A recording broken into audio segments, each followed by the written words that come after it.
Welcome to your Beginner Microsoft Office Excel 2007 course, created and designed by the Training Factor.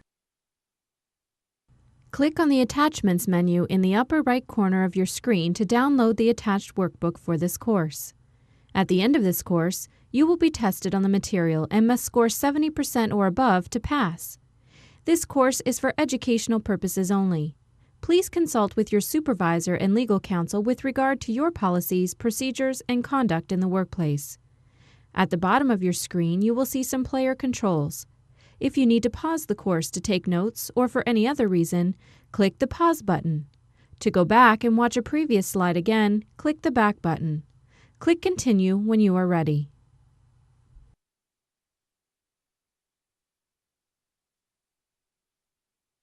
In this course, you will learn the fundamentals of using Excel 2007. We will familiarize you with the program itself, teach you how to edit a spreadsheet, and show you how to format the look of a spreadsheet.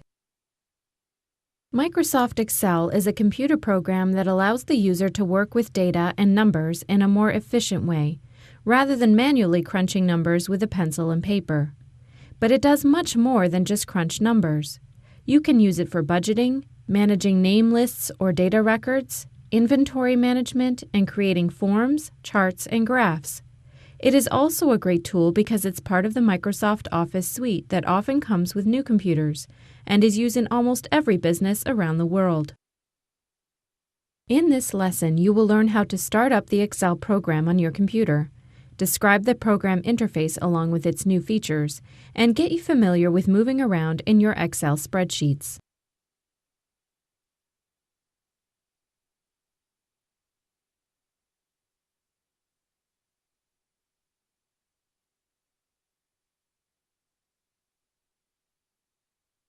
To launch Excel, you may either click on a desktop icon, or Quick Launch Toolbar if they are present, or if you are opening an existing Excel spreadsheet, simply double-click on the Excel file to launch Excel and open the workbook. If not, click the Start button and choose All Programs. Then choose Microsoft Office Excel 2007. Which may be located inside of Microsoft Office.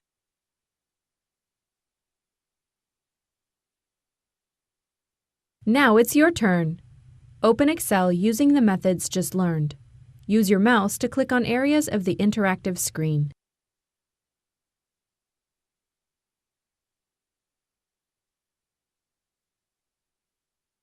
Now that Excel is up and running, you will see a blank workbook framed by a host of different objects.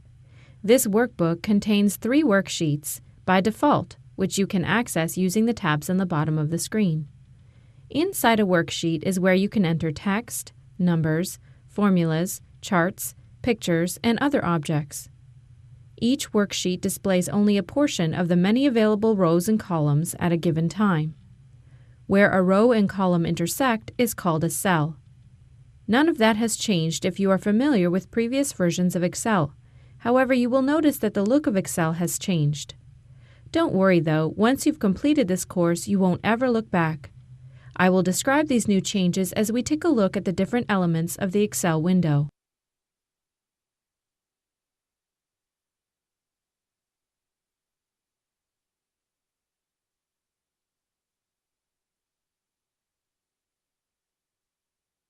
Starting at the top left corner is the Office button. When clicked, a menu appears with file management controls, that is, working with the Excel file itself, such as creating a new file or saving the file you are currently working on. To the right of the Office button is the Quick Access toolbar. By default, it contains the Save button and the Undo and Redo button.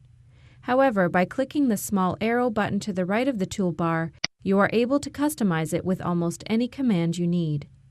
This allows you to have access to any command that you frequently use with just one click of the mouse. The check beside the command means that it is presently on the toolbar. Click an already checked item to remove it from the toolbar. Top and center is the title bar, which displays the name of the file you are working on. Below that, you will notice the new Microsoft Office ribbon. The ribbon allows easy access to commands that used to be hidden from view beneath drop-down menus in previous versions of Excel. Clicking on any one of the 8 ribbon tabs will display those type of commands across the top of your screen. Additional tabs may show up depending on the type of item you are working with at the time. For example, when a picture in your worksheet is clicked, a special Picture Tools Format tab will appear. The commands in this ribbon allow you to format the picture. To minimize the ribbon, simply double-click the active tab. This helps when screen real estate is limited. Double-click any tab again to restore the ribbon. Inside the ribbon are many groups of commands, and some of which have an icon like this attached to it. This is a dialog box launcher, which opens a window that allows you to issue additional commands from that group. In some groups, you will notice icons that have 2 areas in which to click on. For the Paste button, as an example, you can either click on the picture of a clipboard or the word Paste with a down arrow beneath it. That means for this command, there are several different options available to you. If you click the picture of the clipboard, it will paste the contents of the clipboard with all its formatting. Now, if you didn't want it to paste the contents of the clipboard with its formatting, you would want to click on the portion with the down arrow on it. A drop-down box appears below with more pasting options, including Paste Special, which we will cover later in this course. So wherever you see these little down arrows, that means there are several other options to choose from besides the standard command. Moving down from the ribbon on the left, you'll see the name box. This is the name of the cell or item that is currently selected. Each cell is referenced by the column and row it belongs to, so in this case, we have cell E6 selected. Next to that on the right is the formula bar. This bar displays the content of the selected cell, including formulas. You can enter data and formulas and also read long text entries here if they are truncated in the cell. In the bottom left corner is the status bar. Next over are the numbered sheet tabs, which allow you to navigate to the other worksheets in the workbook. To create a new sheet, click the New Sheet tab. To switch views, use the View buttons. From left to right is Normal View, the default, Page Layout, and Page Break Preview. To enlarge or shrink the spreadsheet view, use the Zoom slider on the bottom right. To scroll side to side or up and down, use the scroll bars. Now that we are familiar with the layout of Excel, let's learn how to navigate in it. As you move your mouse around the Excel window, the shape of the cursor will change, letting you know what will happen when you click the mouse. This cursor selects a cell. Click and drag it to select multiple cells. This cursor allows you to drag the contents of a cell from one location to another. When hovering between row numbers and column letters, this cursor allows you to change the size of the row or column. Select a row or column when this cursor is present.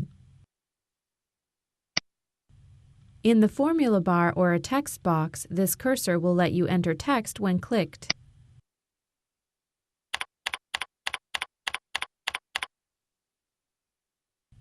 To recover the row or column from its hiding place, when a row or column is moved all the way into an adjacent row or column, it disappears. Hover over the spot with this cursor and drag it away. Another way to get around Excel is to use your keyboard. To demonstrate the use of a keyboard, we are using the on-screen keyboard for Windows. Here is how the highlight moves with these keystrokes. One cell to the right, left, up, and down, use the arrow keys. To the beginning of the current row, press Home. To the end of the current row, Control right arrow. To the home cell, usually A1, Control Home. To the last cell in active part of a worksheet, Control End. Down one visible screen, Page Down. Up one visible screen, Page Up. To the right one visible screen, Alt Page Down. To the left one visible screen, Alt Page Up. To exit Excel, click the Office button, then click Exit Excel. If you have any unsaved work on that workbook, you will be asked if you'd like to save the changes you made. Clicking the Close button will do the same thing if you have just had one book or file open. Only the current book will be closed if there are multiple books open. Now it's your turn. Use your mouse to click on areas of the interactive screen.